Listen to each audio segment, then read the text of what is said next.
Hello and welcome to 17th lecture of the course on data-enabled tribological engineering from experiments to predictive model. Topic of this lecture is wear testing techniques and standard. It's well known that the wear is a common process by which material degrades. Maintenance expenses, efficiency and productivity all are affected by wear, causing huge economic losses to the nation. Few approaches of evaluating wear were covered in the 5th lecture of this course. Few more methods along with the ASTM standards will be covered in this lecture. There are two main approaches to experimental tribological analysis. We say in situ measurement, that means measuring system performance while it is in operation. Second one is a post-mortem analysis, making microscopic observation of the contact surfaces and its boundary after the test is over. For in situ monitoring, use of the machine algorithms are getting more popularity in these days. Reason being, these algorithms really help to find models for complex systems. We shall cover those algorithms starting from lecture 23rd onward. Such an approach provides a greater predictability of the system performance and helps to reduce overall maintenance cost. For postmortem analysis, SEM has been recommended and then we are able to really find out whether it's a mild wear or severe wear or moderate wear. Using scope or maybe say any other electric equipment, we will not be able to get those kind of results. So that's why we say the SEM needs to be utilized particularly for wear debris analysis, which will be covered in our next lecture. That's a lecture 18th, measurement and analysis of wear debris. Now, when we say the microscopic or a very low level, maybe say micro to nanoscopic level, we have generally thinking, is it only the microscopic or spectroscopic also? So when I use the word microscopic, I'm including the spectroscopic analysis also. What is the reason? Reason is that SEM provides a visualization. What we can't see from naked eyes, we are using some sort of instrumentation, some sort of magnification to see that. That's what where we use SEM. While coming to the spectroscopy, we can see the electronic structure, molecular structure, binding energy. Those are also important. So in comprehensive manner, we require both the techniques. So whenever we are using the microscopic analysis, that doesn't mean only SEM or microscopic equipment. It can also involve a spectroscopic analysis also. Let me give some more differences. We say the microscopic method basically focuses on studying materials and specimen at a microscopic level. It allows to view or see, analyze intricate structure and features of the object. Object can be a surface. Spectroscopy pertains to interaction between object and electromagnetic radiation. This is a different. When we were talking about electromagnetic radiation, it can be infrared, it can be ultraviolet, it can be X-ray. We have used intensively FTIR, where the infrared spectroscopy is used. Reason being, it really provides a chemical composition, molecular structure and electronic properties of the material. So this is very important to understand, and particularly when we are talking about in situ or when the things are in operation. Coming to the microscopy, we say that it provides dimensions. Of course, we know that dimension at a micron level doesn't mean level. When you are talking about the microscopy, that this dimension has to be at a micron level. It can provide some sort of shape of that, that's a morphology, and even the subsurface characteristics also to us. While coming to spectroscopy, it provides a data regarding presence of some chemical, and many times we try to figure out, is there any corrosion, is there any chemical action, is there any oxide, is there some sort of acidic formation. Those things can come from a spectroscopy. So it has some sort of detail related to molecular bond and functional groups to us. It provides those information. Continuing this microscopic versus spectroscopic analysis, we say many times we find cracks using microscopic analysis, fatigue, crack, and the creep, corrosions. Of course, the corrosion can be visualized as well as can be utilized with the spectroscopic analysis. Reason being that these are the root cause of the problem. So, when we want to really figure out what is the major reason behind the problem so that we can fix it properly, then we really require this microscopic as well as a spectroscopic analysis. And many times we say it really helps to solve the multiple failure mode whenever the many faults are coming together, and then we want to really find out the root cause, and then we can really go and investigate microscopic level or spectroscopic level and then figure out what will be the root cause. Another one, as I mentioned earlier, the wear debris, which will be in detail covered in the next lecture, that is a product basically occurs because of the mechanical action as well as the chemical action. And then we have a ASTM standard which indicates also there is a synergy between mechanical and chemical interaction, and which is much more harmful compared to chemical alone or mechanical alone. When there is synergy, it can enhance maybe say 70% or maybe 700% also. So that's why we are saying the wear debris is the product of mechanical and chemical interaction that occurs under stress. That's a mechanical. And relative motion, we know the tribology point of view, the load and relative motions are important. Now, this wear debris can be chip form or flex form or even nano dust form. Sometimes we use a word nano dust is a kind of a zero wear because they are not measuring, and this is a wear is done intentionally to polish the surface so that two surfaces they are coming into contact, and then they undergo the running in period. So sometimes this nano size wear debris are more important, or maybe say we are intending to do it. We want that nanosite debris should get generated and surface roughness becomes almost zero, and then after that this tribose surface can undergo very high service life. To ensure the dependability of the system and process, we say it is necessary to identify failure modes, assess their causes and effects, and employ appropriate mitigation strategy. So, if you want really solution or complete solution, we require both analysis, or we say the microscopic analysis and spectroscopic analysis, both are required. Many times they are complementary to each other. What are the different techniques which you are using? I use the word earlier SEM, but we can use a much finer one, that's a TEM. And when we call something like graphene nanoparticles, we use under the sheet form using the TM only. When we go for the AFM, we can measure even the friction at the nano level, where at the nano level, those are important. As I mentioned earlier, the spectroscopic analysis, we use a FTIR, that's infrared spectroscopy. And then in addition, I have never used an NMR, but nuclear magnetic resonance can be used, and then this mass spectrometry and X-ray spectrometry also, SCOPy can be utilized for this purpose. As I mentioned that these both the technique are utilized together, they are beneficial and they become invaluable resources, particularly for tribology at the micro level and nano level. So we should utilize this kind of resources.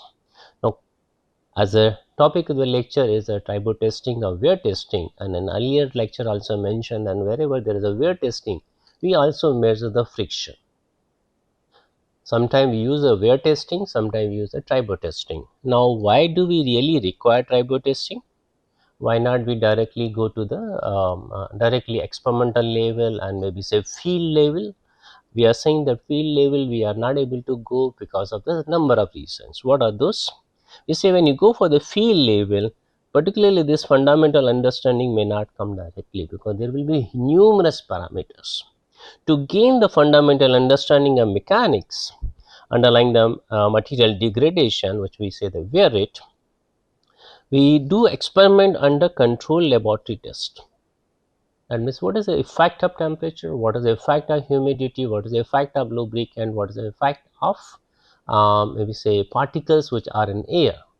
That can only be done when we are going through the controlled laboratory condition. In field test, everything will be coming mixed and we will not have a complete control on that. So if we want to really see the percentage or and the level of the humidity level or temperature variation which is controlled, we had to go for the control laboratory test. That's why we really require tribo testing, particularly at the laboratory level. Now in this case also we can play with the load. We can change from 1 Newton load to 10,000 Newton loads. We can change the speed from 1 rpm to maybe say 1000 rpm, 3000 rpm. We can change the temperature from 40 degree to the 100 degree to 150 degree. So these are the very control parameter to us. We can similarly we can change the pressure and any other operational parameter which is of the importance to us. Sometimes behavior tests are done exclusively for the fundamental understanding. Now if I want to understand what is a superlubricity, naturally that requires a fundamental concept. We need to go to the fundamental level. Naturally we really need to perform experiment at the laboratory level first, then maybe scale up so that we can go for field level. So initial understanding, initial data, or maybe say individual effect of the parameters need to be done at the laboratory level. But the good thing is that now with the machine learning we can combine number of parameters. We can come up with a composite model out of that. To determine underlying reason of mechanical failure, which we considered earlier here, we say that we need to really make material exactly same. Whenever we are choosing a tribose surface, particularly for the field, same tribose surface or same material must be tested in the lab. I can't say the material will be changed. Of course, if it is very expensive, then we can think about some sort of replica or which has a similar kind of behavior. But that again will be limited for the 1 or 2 parameter. So as far as possible, the 2 material which we wanted to test in a field, those similar materials should be tested first in the laboratory. Not only the material, even the surface condition, even their relative size, or maybe even the curvature. Even surface finish, this is the one of the major thing coming in these days, because when we are reviewing the material data, we are reviewing the surface data, or maybe say friction and wear data related to number of machine components. Most of the time we find the surface finish parameter have not been given to us, and we know tribology is very much affected with the surface finish. By changing surface finish, we can really get a different kind of tribological properties, even in the hardness. So most of the time sizes have been accounted, hardness has been accounted, but surface finish has been omitted. I don't know really what is the reason, but most of the experimental work which we see, they don't consider surface finish. So they know there is a point to consider this surface finish in a big way and then incorporate and then come up with a more realistic model compared to the hypothetical models which we were doing earlier. We say to analyze the performance of the material and assess how changes in their structure can impact. When we are changing the material composition, we are changing the structure of the material, then we need to see how it is affecting the wear and friction performance. Again, we really go through the laboratory test, or maybe say control laboratory setting in this situation. One of the major thing in these days is coming a life cycle impact assessment. That means whatever the product we make, it should sustain throughout the life, and it should really require a lesser and lesser fresh material. So that's where we require extended life of the component. When we want extended life of the component, surely this material durability will come in a big way. And we know the material durability or product durability largely depend on wear process. This is what we say now. For life cycle impact assessment, it is necessary to include the wear process because it is going to affect the sustainability in a big way. So what we can say, the evaluating friction, because again this friction or energy is a part of the sustainability. So material wastage is a part of the sustainability. Evaluating friction force or maybe say frictional energy which is really getting consumed is important also. So friction force is important for the majorly for control motion and power mechanisms wherever there is a energy loss is happening. One more thing, earlier we were talking about the lesser and lesser friction, now we are talking something like a control friction. Clutches really require a friction. If there is no friction, it will be slippery and then clutch will not work properly. Similarly, if the friction doesn't remain in the brakes, it will turn out to be useless. So we really require a friction there or a controlled friction. Now, what is the reason? If the frictional force goes beyond the one limit, then naturally the temperature will enhance significantly. If temperature is enhancing significantly, the properties of the material will change, even the coefficient of friction also will change. So we really require control friction, particularly for clutches and brakes. And for that purpose, we need to understand how the friction remains constant. We require to understand fluctuation in the friction for that purpose. Is it going to increase with the temperature? It is going to decrease with the temperature. If yes, how to control the temperature also. So those things are important. Another one, we say the component trials, to test turbo interface in the control environment is important. Sometimes we require a prototyping testing. Let's take a one gearbox. Initially, I can make a something on a pin on disc and which simulates the gear pair. But we know that next level is that complete gearbox to be tested, at least a single stage. That's what we call a prototyping testing. So initial first one is that whatever the wear tests are available, we should utilize. Other one is a we rig up test, and then we perform the test on that. That's what we are using the word testing prototypes. That allows more accurate assessment of the turbo interface performance before utilizing for the final end application. So this is very important. We do initial analysis with the well set up wear test setups which are available or turbo tests which are available, and towards end we should also do some sort of prototyping testing so that TRL level increases and then we go for the next field level. We know the field level number of trials need to be much lesser, and then at the lab level when we are testing material, when we are testing lubricant, we are testing the media, we are testing the temperature, environmental effect, number of trials can be on much higher side because the cost is much lesser compared to the real field test.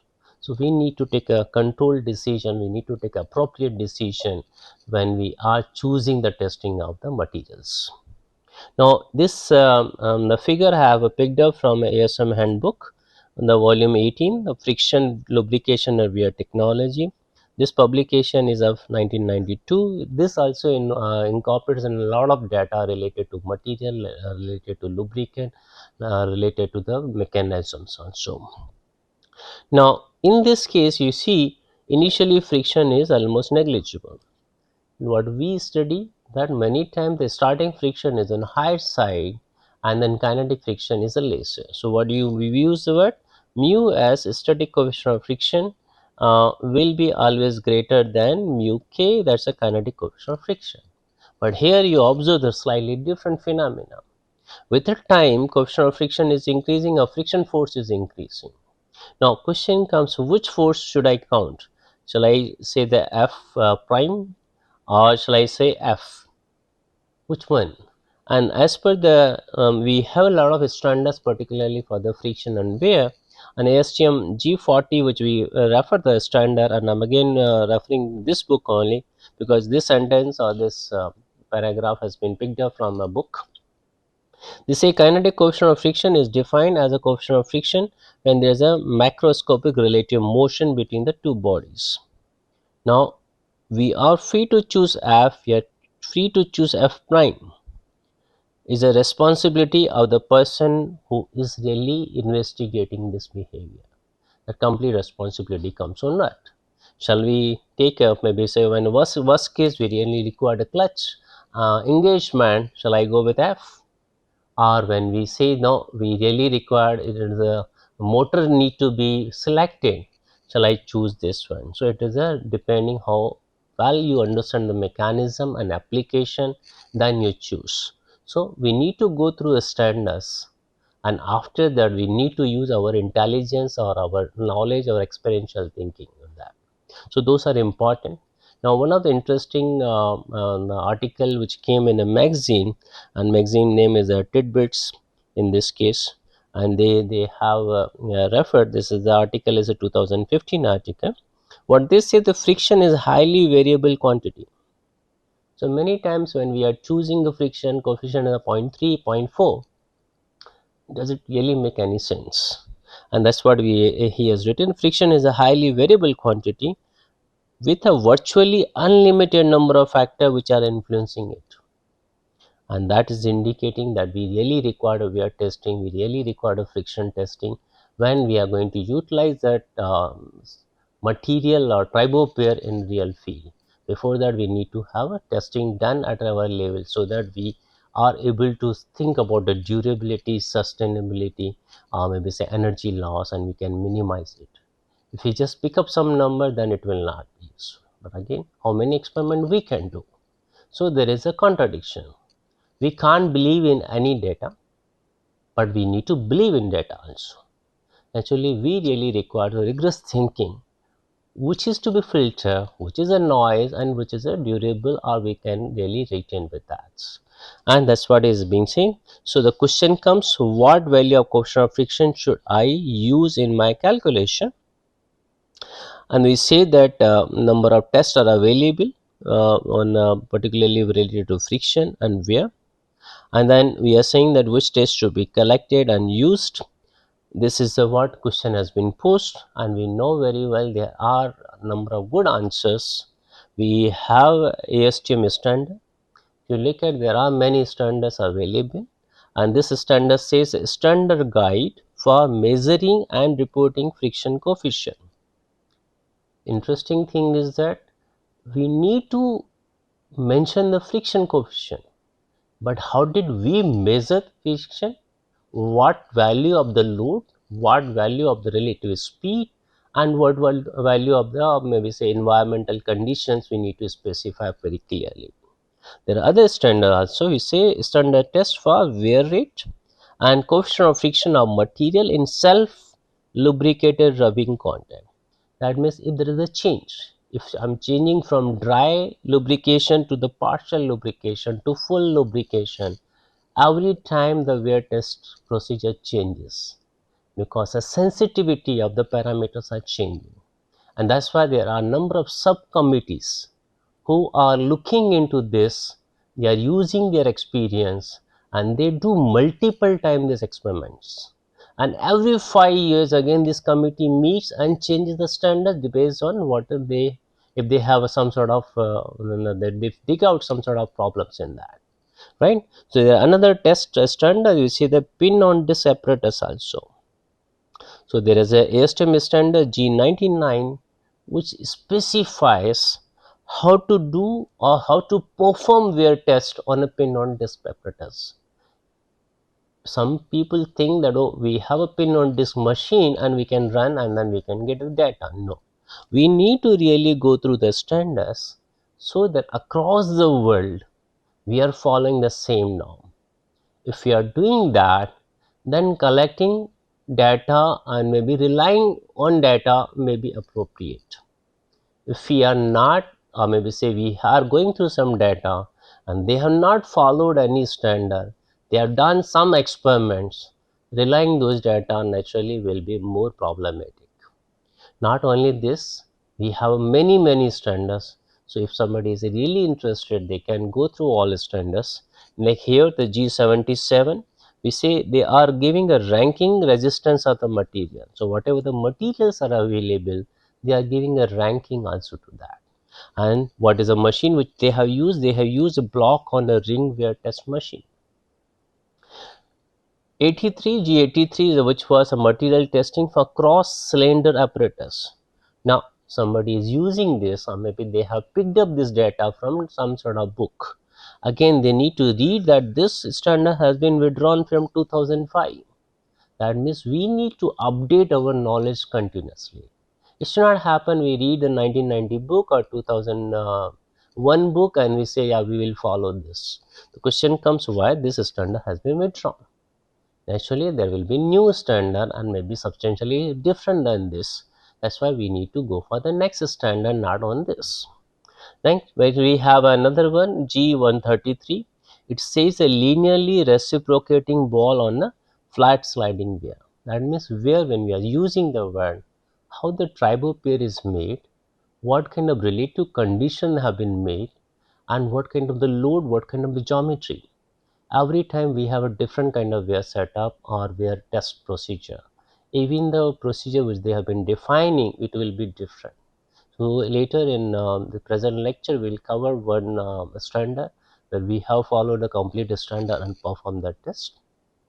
But we need to really follow this standard whenever we are doing the test.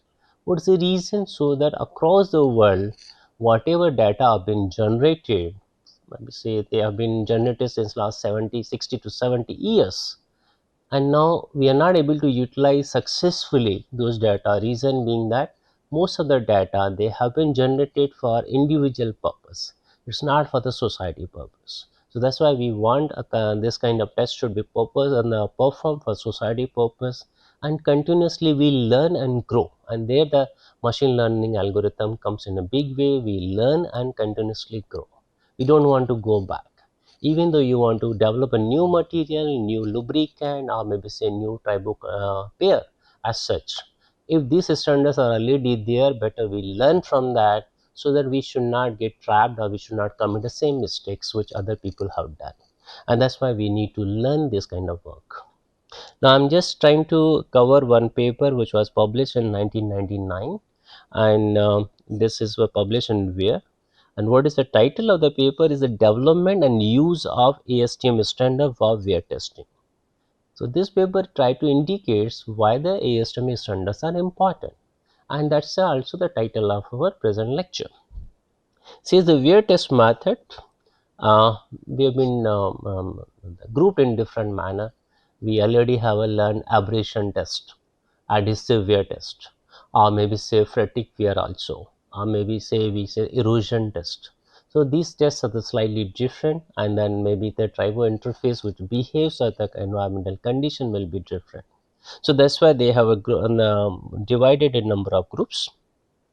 See, standardized wear test procedures have been developed for various ASTM in technical committees, as these have been divided in various committees, and every committee has suggested the test procedure, which may be different than other test committee.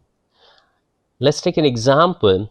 When we say that the jaw of the rock crusher, they are slightly on weaker side, they wear out faster.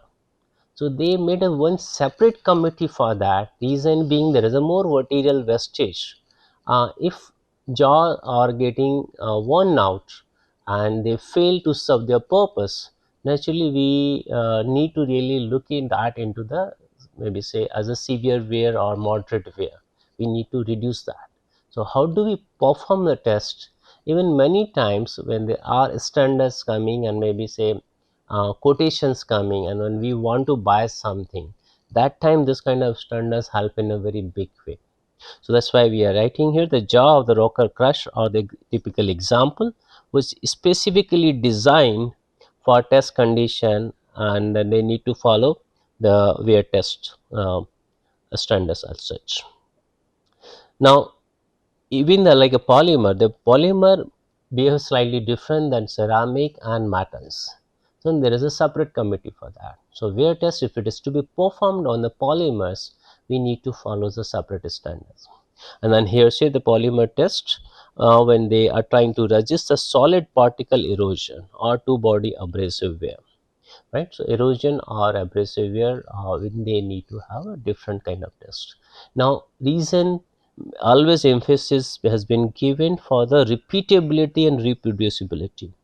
If I'm performing experiment and I'm not able to repeat and I'm not able to reproduce a similar results, then we need to really investigate what is the problem.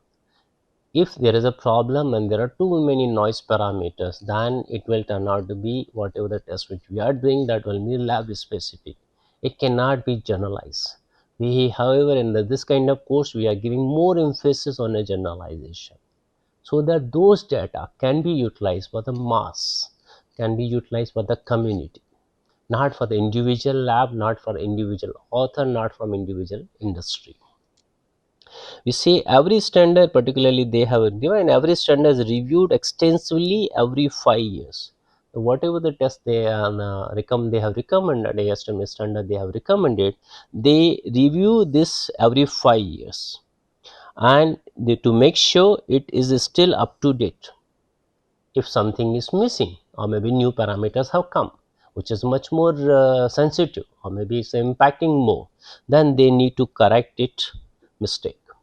Or if there is after 5 years somebody is getting some different result, they will send those data to these committees, and then they has to be changed. Now this paper emphasized on ASTM G2 wear testing standard committee, which was constituted in 1964, and then they try to change a number of times, and this committee really looks into the serious industrial problems, because the tribology has been utilized a big way for the industries, and that's why the many times we use a word tribology is experiential science, or maybe say empirical science. It doesn't have very sound basis, and we are trying to develop these relations using machine learning, so that whatever the experiential knowledge can be imbibed, can be embedded, can be incorporated in computational tribology also. Always a computational tribology will turn out to be only some formulation which have been derived using some equations, and then it doesn't have a real experimental knowledge. So we're trying to imbibe, or we're trying to incorporate this experiential knowledge, industrial knowledge, and that's why we are trying to incorporate all ASTM standards in this kind of course. We see that serious industrial problem which has been caused by the sliding wear, and this paper is related to that. They divided in the few wear types. One is a sliding wear. They are using word sliding wear. Another one is abrasive wear. Another was a galling, erosive wear. So these four wears they have mentioning. Now, of course, what will be impact of material on these situations on the material? Surface treatment, if they have done some sort of a heat treatment on that, or in presence of lubricant, how this will behave, or different wear mechanism will change according to the lubrication presence, or as in lubrication presence. Now they have given a number of advantages of ASTM standards. They say that this test method have undergone rigorous evaluation, and then it has been documented meticulously. They have written everything properly. Repeatability and reproducibility been ensured, or maybe say because they have already documented, and they are mentioning what will be the variation, or coefficient of variation. They have mentioned those things, and then they are mentioning that instead of going for the unique type of wear testing, or maybe the inventors think, so I want to develop a new wear test setup, and can develop and perform number of experiments. But what will be the utility of that? It will not be utilized for the other people, right? So this will not be utilized for service. And then another thing they are mentioning about that there is already existence of the many data. So there is a wealth of existing data. Now, if we are learning from existing data and then making something better, that can be quantified using this kind of ASTM standard, because there is already benchmark. If there is a benchmark, we need to improve it. We need to compare with the benchmark. So that's why we say ASTM standard provides kind of the benchmark to us, making it convenient to compare the new results with the existing data. So they are providing this kind of advantage of ASTM standards. And they have also mentioned how to document, how to report the this data. As I see, many times we are able to get a friction coefficient data, wear data, but sometimes a load is missing, sometimes speed is missing, sometimes operating temperature is missing. In absence of those data, those whatever the question of friction and wear then the published, it will cannot be utilized by other people. So it is not purpose solving the society purpose, or social purpose, or scientific purpose. And then we are saying that has been established to ensure that all significant variables and results of work can be presented in comprehensive and organized manner. So if we are doing this, then we are able to understand, yeah, everything is proper, and then whatever data we generate, it will be useful. They have highlighted a number of their tests. You can see D4172 one kind of test, D4170 is another kind of test, G32 another test, G56, G65, G73, G75. So these are all the different kind of tests. G99 we already have discussed earlier. Now this is interesting, G119. They are trying to provide some sort of synergy between wear and corrosion. Wear will cause a problem, surface degradation, but corrosion also causes surface degradation. However, corrosion alone cannot do it if it is a passive corrosion. Even in passive corrosion, if there is a wear, then there will not be passive corrosion, it will turn out to be active corrosion. So how it becomes active corrosion, and then what kind of a necessary test to be done, that has been mentioned in this. Not only they have given here G77 ranking resistance of material using the block on ring weight setup, while G137 they are giving a plastic materials block on ring configuration. So as the material is changing, complete standard is changing.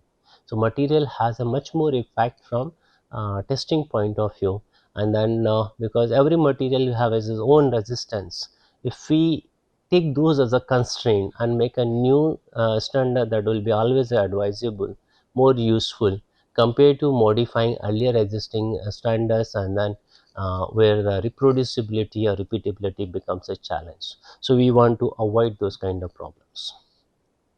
Now they have also given the typical variability, because whenever they are developing any standard ASTM standard, then there are two levels. One is that they give this test to be done to the some labs.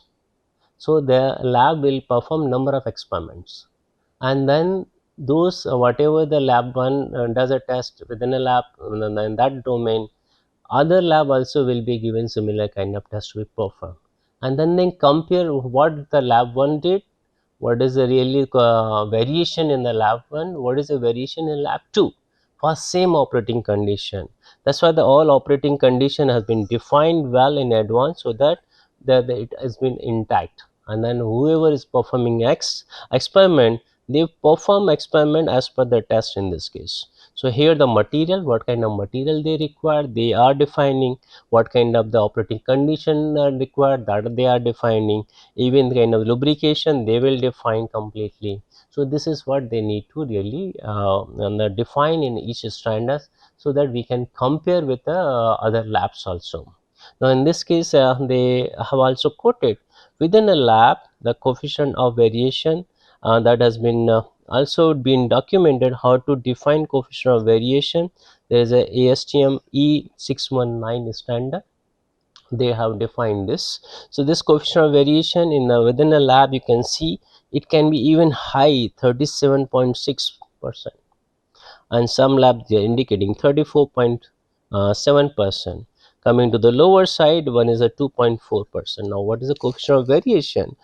Is the kind of ratio of standard deviation that has been defined to the mean value. Now you think over, if standard deviation itself is a 34.7% of a mean value, naturally it will be very difficult to justify the results. Now coming between the labs, so one is a within the lab, when I'm performing 5 experiment and I'm trying to find out what will be the value of CV, and here we are getting 34.7% variation itself.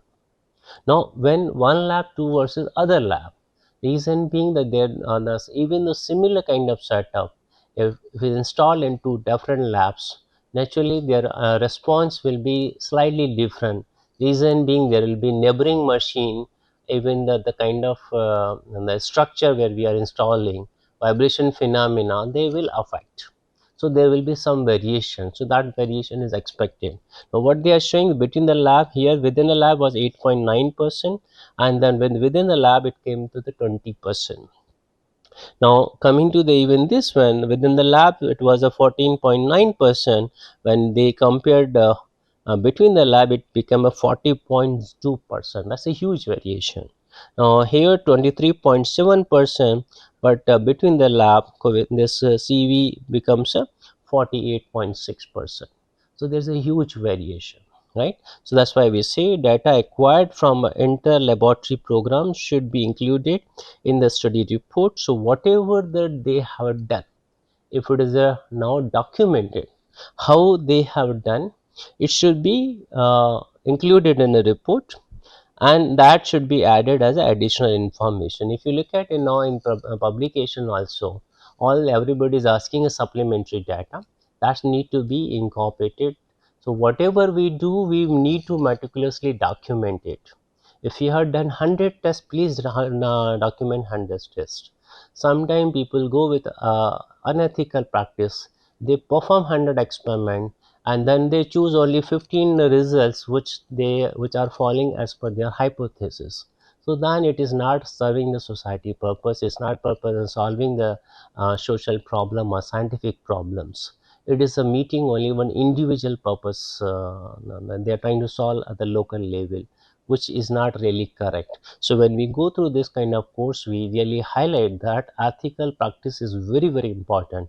Whatever we have done, it should be recorded, so that if we have a committed mistake and we are not able to solve that mistake, at least there should be a new generation person who can come and solve that problem. At least the problem should be reported. If the problem is not reported properly, naturally next generation is not going to get a lot of benefit from that. So that's why that this kind of machine learning algorithms are very important, because earlier the problem was that who is going to handle so many data. But now we know that even the data are more, but we have a good algorithm to analyze those the problems or those data and come up with a predictive model, come up with a right combination of the test to be done. We have done initially some tests, and when we are reporting, quite possible the next person understands slightly better manner or maybe slightly different way and try to solve the problem. So reporting right problem is also essential when we understand the science or we are trying to go through the proper engineering courses. And then we see here, and because the author have mentioned that there is a more fluctuation in friction and wear they have observed, particularly under dry case. When say there is no lubricant, then fluctuation in a wear and friction is very high compared to lubricated case. So in other words, lubrication is helping to reduce this variation. So that's why we say lubrication is required for the better predictability of the results of the friction and wear test also. If in the dry condition without lubricant lubrication, this COV or CV factor will be different, and that is not correct, and then we go with the lubrication, so that's our major purpose. I'm just going to show one test which we do in the lab. Then we follow the ASTM G76. It's basically the abrasive particles are impinged on the sample, and we use a word erosion test. This is a basically erosion test, and we try to test wear testing of the coating. When surface is coated with some coating, we want to know what is the durability of the testing on the coating as such. So what do we do? This procedure has been already written. I'm just trying to give a brief of that. We say fill hopper. So there is a hopper over here. Fill hopper with some particles, which here if we want to impinge alumina particle, and then we also are writing the what is the size of those particles, roughly 50 micrometer. Of course, in reality, we should give what is a mean value 50 plus minus what is the standard deviation also, that should be given. And then we say after filling, you start a compressor. There is a compressor. That means here we are using carrier fluid as air, and then we need to demoisturize because we want to test this in absence of the moisture. So we try to demoisturize the compressed air. We need to pass through the filter, air filter in this case. Then we try to give some sort of initial testing, maybe say at what flow rate we need to conduct. So they have mentioned the calibrate flow rate at the 12 gram per minute. Pressure also been defined, the pressure as a 2.15 bar, and velocity also been defined as a 60 meter per second. So this is what we need to code completely. Then we need to mount the test specimen. There is a holder over here. Test specimen needs to be installed in this case. So this is a sample. Now this is the mount the test specimen in the test holder and direct the fluid flow on this. So this is the angle. Now this angle is kept here the 45 degree, something like that. Now in the here it will be perpendicular to that, so appropriate angle will be calculated based on this. As this angle, sample angle, can be changed based on the sample holder how we are arranging, and then we say we can conduct the disk test at the 10 degree, 15 degree, 30 degree, 45, 60, 75 and 90 degree. So the various test angle we can do a testing of the sample. What will be the effect of this angle? And then even though we are keeping particle size same, if we are keeping same velocity, however we can play with in the flow rate. If I increase the flow rate, what will be the behavior? Is it the linear behavior? Is it polynomial behavior? We can calculate. If I change the pressure, whether again a linear behavior, a polynomial behavior, exponential behavior, we can test. Similarly, the operating speed also can be test changed. Here we have done change in the angle of impingement, and the particle which are coming at a different their angle are impinging. So we can get a number of data using means this simple test in this case. So what we have done here, angle of impingement has been shown as alpha, and this is where depth has been shown as a 90 degree. There is a spread of the wear zone has been shown as a 10 degree. This is a 75 degree zone has been shown. Again, it depends which kind of material we are testing. Now, if there is a ductile material, an angle of impingement is a lesser, but we'll know that there will be some sort of plastic deformation, and its debris will be quite different. So next lecture we will learn how to characterize the debris, but debris will be in this manner. While coming to the this brittle material, and then the angle of impingement is a lesser, alpha is a lesser degree, we will find there will be some crack formation. However, if the this angle is a 90 degree, we can find out the some sort of crater and then big particle size is coming out. So this is the way we can check the ductility of the material also using this kind of test. And then what will be the angle of impingement? Here we are using the spherical particle. However, we can change a particle to the irregular shape, and what will be the effect of that? So even the one simple test, we can really change a number of parameters and then get a lot of data from this. However, this data will be only useful when we document each and everything properly. If you don't document each and everything properly, then this is totally a garbage, no use at all.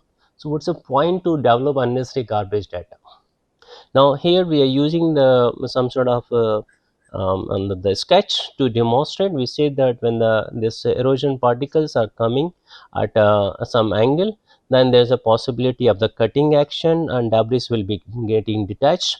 And here we are saying the crater size will be bigger when there are 190 degree, and this is a behavior we show the impingement angle when particularly the ductile material. A maximum value comes something energy which is coming maximum at the 30 degree. That means where will be maximum at the 30 degree.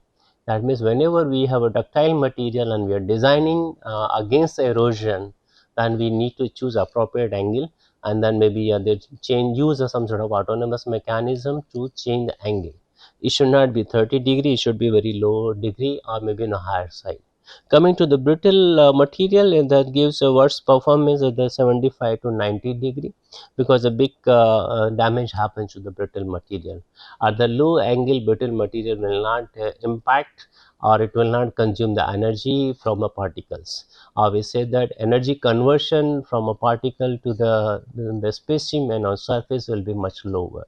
That's why it has been shown here that angle 10 degree, the spread is more, but depth is not there, while at the 90 degree the depth is much more severe compared to the angle. So whenever the alumina has been utilized, this kind of response we are getting, and we can summarize this. We say maximum impact energy imparted in ductile mode is of the erosive wear is typically observed at the 30 degree.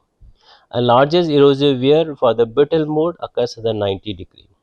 Right now, this is only the mechanism to understand that whenever this behavior occurs, whether we can define this as the ductile material or brittle material, or how much energy is being consumed. So naturally we require more algorithm to be utilized, so that automation action can be happen, or we can simultaneously meet, particularly when we are going for in situ monitoring. As I in beginning itself, we said that where there are two major change in the main mechanisms. One is the in situ testing, other one is a post-mortem. So in situ, when we perform test and then immediately we are judging what is happening, and we can do corrective action there time itself. Other one is a post-mortem analysis. We really check after the specimen is damaged to some extent, and that is maybe after time is over. So machine learning algorithms are not that popular for machine and the post-mortem analysis, but machine learning algorithms are very popular, particularly for in situ analysis. And this has shown particularly different depth, how the chipping of a particle has happened, or maybe complete layer has come out. So what we are seeing, the low impact angle cutting where prevails, hardness is more important at this angle, and particularly the larger angle, the fatigue prevails, and then softness is more important. So even we can go for the multifunctional layers, and then if we or maybe the segmented layer, some places the low angle, some places a larger angle, we can change the segmented manner also. So this gives us some sort of understanding how do we design a surface in a better way. Now one more important thing comes whenever we are performing the wear test, or the variability in the wear data. Now this the paper indicates which what we have shown in 1999 publication. It says that and the where particularly in this case the scoring has been mentioned. The scoring occurs in this manner. If you magnify to 200 display x, we are able to see top and the bottom also. So in this slide, we are trying to show what are the variability reasons. We say the first reason is the testing apparatus, second reason is the operator's methodology, and third reason is the material being tested. So when we are saying testing apparatus, it doesn't say only about the machine, but it also says how we are calibrating it.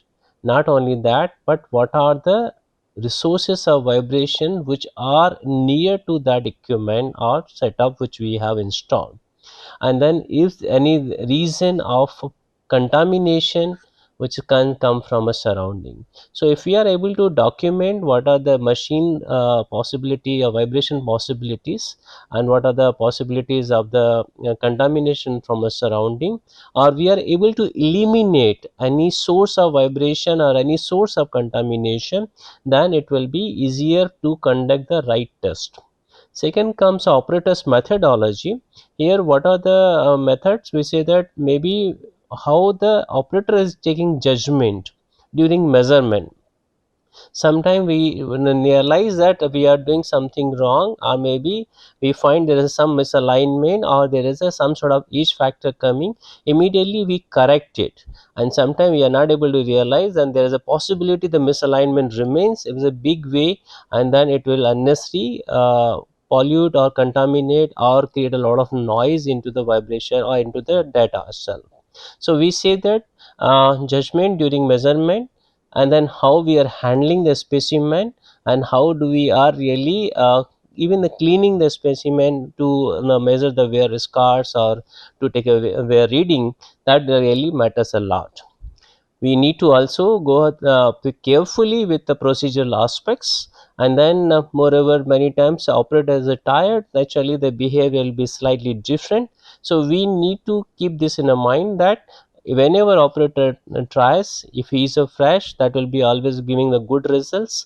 If he is systematically following the procedure, it will give always a good results. If he is appropriately handling, which generally the standard mention how to handle the equipment or how to handle the specimen, what should be done, if we are meticulously doing it, then it will be the giving good results. Last one, which is a more tedious or more difficult, is the materials being tested.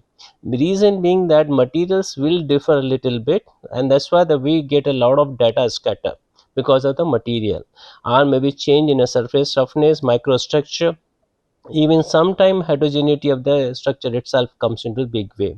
So these are the important aspects, and often this standard mention that you need to choose a standard reference material. So the once you calibrate again equipment against that, then you can perform the wear test. That will be always better. However, when we go ahead with a reference material, it is very difficult to procure also or to purchase that.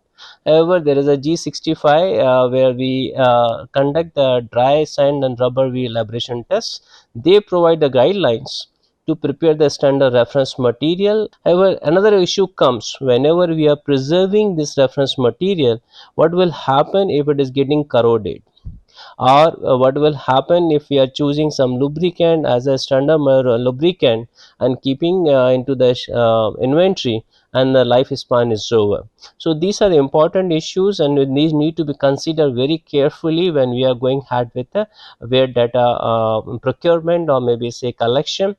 Variability need to be mentioned very clearly and specify very clearly. As far as possible, these data need to be provided, or these parameters need to be identified and provided in the report itself.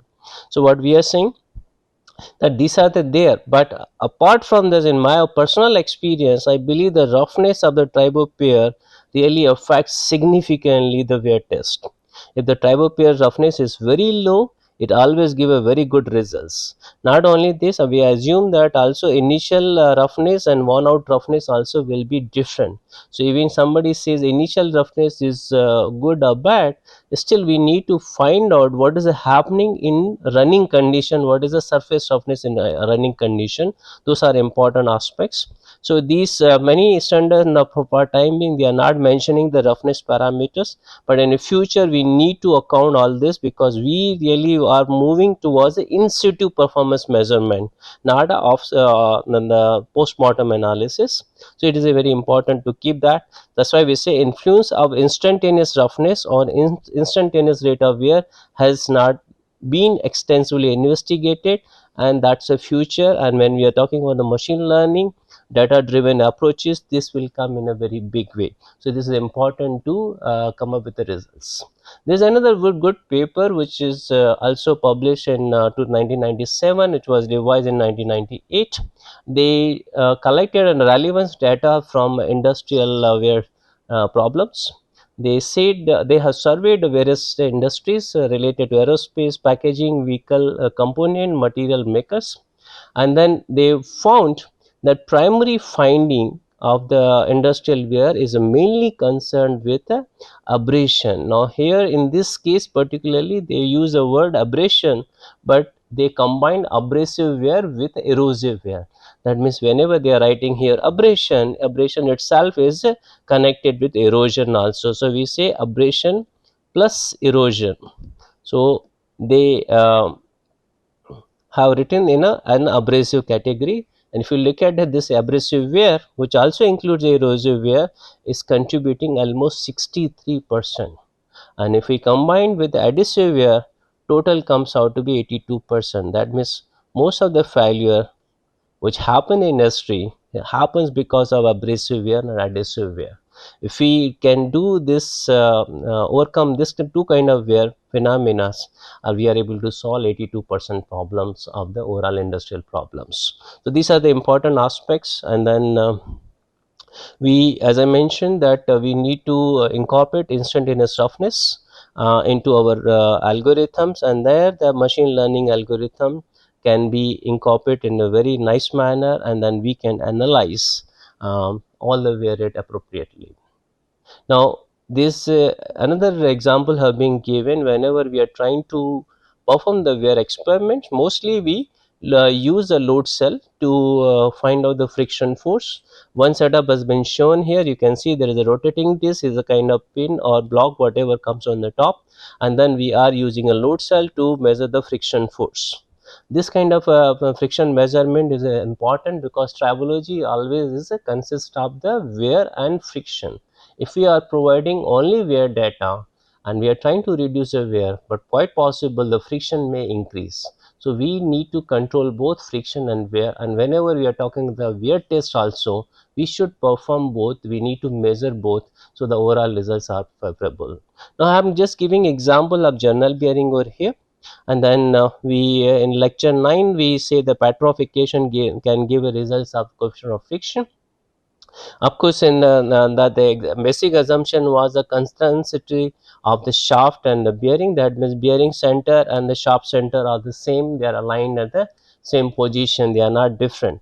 However, we know very well that this is not a right assumption. So, if you want to know the coefficient of friction of a general bearing, again we need to do in situ measurement, which we have also done in our lab.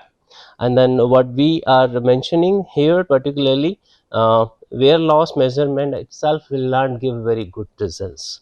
However, for the general bearing, it's a out of roundness which really gives appropriate results. Reason being, the most of the time that the shaft will come and in a starting maybe touching a bottom, or maybe this portion or this portion, and most of the wear will occur in this domain. That means if I am able to find out the out of roundness measurement, then I can really figure out there is some wear depth happening here. Now, if I want to improve, I can rotate it by a few degree and then avoid this region itself. However, rotation will not be so easy. Reason being, many times we are giving oil hole position over here or oil hole position over here. So when we design, it has to be incorporated appropriately. If we rotate, it should not really impair the performance. It should help the performance, but it should not impair the performance. So this kind of measurement and then overall comprehensive approach will help in a right manner, and that need to be accounted. So what we are writing here, out of roundness approach has been found very effective and cost efficient way to identify wear in general bearing. Now, why we are saying the wear in general bearing? Because hypothetically there should not be any wear rate in hydrodynamic general bearing, and that was mentioned in the Tribeca. What is we studied Tribeca, we divided in three zones. We say BL is a boundary lubrication, mixed lubrication, and hydrodynamic lubrication. And hydrodynamic lubrication is known for the almost zero wear, and whole this bearing is been designed as a hydrodynamic bearing. Now, hydrodynamic bearing again will go through the wear rate, reason being that is starting and stopping. At the start, again there will be wear, at the end again there will be wear. That's why we say lubricant need to be mixed with some sort of additives, and those additives are going to help to reduce the wear rate in this situation. I have one next slide where we are indicating that when we add those additives, it really reduces the wear rate. We say absence of the wear in a HL regime has not been observed under real context situation. Even though we say Stribe curve indicate that there will not be any wear rate into the HL domain, and coefficient of friction will be proportional to the viscosity, but there is some starting and stopping. At least we know that this violates, and then there will be wear rate, and because if there is initial or ending wear rate, that's why the out of roundness problems will come, and then it will not be rounded, and then because of that load carrying capacity will get affected also. Now I'm just showing the some examples which we have solved in our lab. So this is the first paper in engineering failure analysis which was published in 2011. We try to solve the problem of the general bearing, particularly which is used in a sugar mill case, and we also found whatever we do, coefficient of friction doesn't remain stationary. Initially coefficient of friction at the start is on higher side, and then after that it reaches to the steady state. So we use three different lubricant, and then in every lubricant the behavior is same. It's not changing significantly, trend remains same. However, coefficient of friction is different. Here you can see oil with oil SM120 coefficient of friction is reaching almost 0.01, while SM175 coefficient of friction is a 0.25, and SM85, which was a conventional they were using earlier, the coefficient of friction is a 0.05. So these are the different coefficient of friction. Now what are the main finding of this paper was that premature failure of general bearing happens in a sugar mill, and now what we realize that the causes of the bearing failure are basically the parameters such as the load and speed and lubricating oil, but we found that there is some sort of misalignment, and if this misalignment is causing increase in the friction and even changing the surface roughness and increasing the weight loss also. So we use this SM120 175, where the additives were mixed in the oil, including EP additives, extreme pressure additives, because we found that film thickness is coming down to the lesser than one value, and then and specific film thickness is lesser than one. So that's operating under the boundary lubrication. And we also realize that sometimes they are not able to keep a radial clearance in the right control, or maybe say in the right tolerances. So we really experimented with a variation in the clearance, varying from 0.07%, 0.075% to 0.17%, and then we say now that is appropriate results will come only when we have this percentage varying from zero point 0.1 to 0.15%. So this keeping a lesser clearance or keeping a higher clearance, both are harmful for the general bearing. So whenever we are designing, so design comes into picture, even the initial roughness comes into picture, even the misalignment comes in a big way into the picture, and that causes premature failure of the bearing. So these are the important aspect to keep in mind. Another one is a paper which was published in the Wear, and then there we are trying to really figure out what are the reason for the wear out of a carbon graphite face seal. Now this experiment was done under dry case, under water lubricated case, and under steam environment, and this seal is basically used for the steam environment. So earlier case was something like a replicating on the performance what really we get in a sugar mill, and trying to work on the block and disk machine. While in this case we did a prototyping testing, that means whole seal unit was brought and then tested in the lab for prototyping testing. So what we did in this situation, we tried to investigate the transfer of the graphite film from seal to mating surface. So it's something in adhesive where it happens, a layer gets transferred to the mating surface, and then we try to figure out what will be the characteristics of the friction and wear, or what will be the properties of the friction and wear, how it will change, particularly for the antimony impregnated carbon graphite material. Now one good thing about the graphite material is that it is a very good lubricant. Now it can make a water as a very good lubricant. So here the water or steam was used as a lubricant, so we, that's why we felt that carbon graphite material was used for the carbon graphite seal, or maybe for the seal purpose. So that was very appropriate. So we try to simulate same environment what happens in a paper industry. We use a boiler, 1.3 megapascal boiler to supply the steam. We use a torque sensor here. Instead of using the load cell, we use a more sophisticated torque sensor to measure the friction force directly, and then we use a displacement sensor to find out the wear out of the seal itself. We use a thermocouples to measure the interface temperature. If the temperature goes beyond a certain limit, again graphite behavior will change. So we try to utilize that. We use a data acquisition system, and then to avoid the impairing signals of the torque sensor, we use a bakelite coupling to protect the torque sensor, because we know the whatever sensor we are using, and if the steam is in high temperature, and the signals will get affected with that. So we really required some sort of compensation, or we required some sort of a separation. So bakelite coupling was used to separate it. We use a AC motor, and then we of course could vary the operational speed, and then we measure the friction force in real time, and wear loss also in the real time. We got those results, and after doing all this, we again realize that the misalignment is plays a major role. So earlier case also misalignment, in this case as misalignment, even though we have worked on the gear setup, again we found the misalignment is one of the major reason, and another one is a surface softness. The surface softness as misalignment really makes a lot of difference in friction and wear. If both are controlled, then other parameters play a role. Otherwise, these two parameters will play a major role. So that means that whenever there is a variability across the labs, then these two parameters need to be checked.